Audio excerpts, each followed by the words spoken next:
தரப்பினர் எதிர்ப்பு தெரிவித்து முழக்கங்கள் எழுப்பினர். இது குறித்த கூடுதல் விவரங்களை செய்தியாளர் வினோத் வழங்க கேட்கலாம்.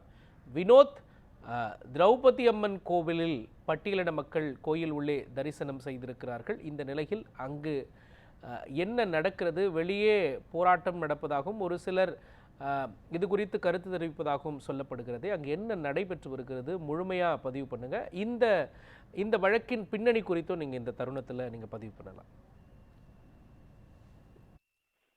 வணக்கம் மகன்.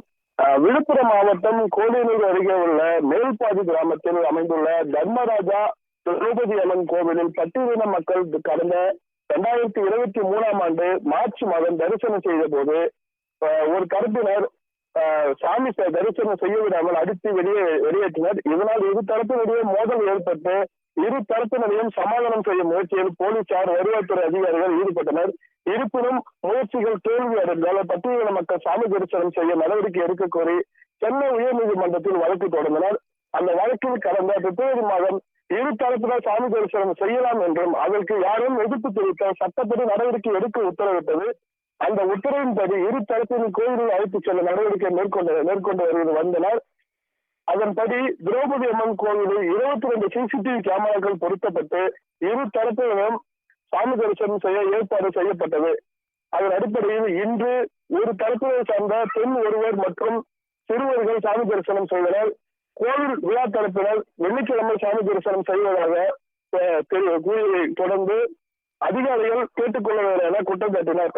அதனைத் தொடர்ந்து பட்டியலின மக்கள் சார்ந்த ஆண்கள், பெண்கள், சிறுவர்கள் 50க்கும் மேற்பட்டோர் கோவிலில் உள்ளே சென்று சாமி தரிசனம் செய்தனர்.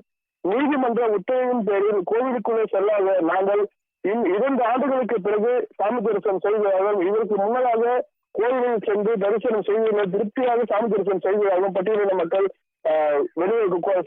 சாமி கும்பிட்டு வெளியே வந்த பிறகு செய்தியாளர்களும் தெரிவித்தனர். மேலும் பட்டியலின மக்களை உள்ளே அனுமதித்து சாமி தரிசனம் செய்ய வைத்ததை கண்டித்து ஒரு தரப்பு மக்கள், பெண்கள் எதிர்ப்பு தெரிவித்து கூச்சலிட்டதால் சிறிது நேரம் பரபரப்பு ஏற்பட்டது. மேலும் சாமி தரிசனம் செய்த பெண் ஒருவர் கூட்டத்தில் சாமி ஆடி அப்போது அனைவரின் மீதும் மண்ணை வாழ விட்டதாலும் சலசலப்பு ஏற்பட்டது. இந்த கோவிலானது தினந்தோறும் காலை 6 மணி முதல் 7 மணி வரை திறக்கப்பட்டிருக்கும். வெள்ளிக்கிழமை மட்டும் மாலையில் 1 மணி நேரம் திறக்கப்பட்டிருக்கும் என இந்து அறநிலையத்துறை அதிகாரிகள் தெரிவித்துள்ளனர். விவரங்களை வழங்கியதற்கு நன்றி வினோத்.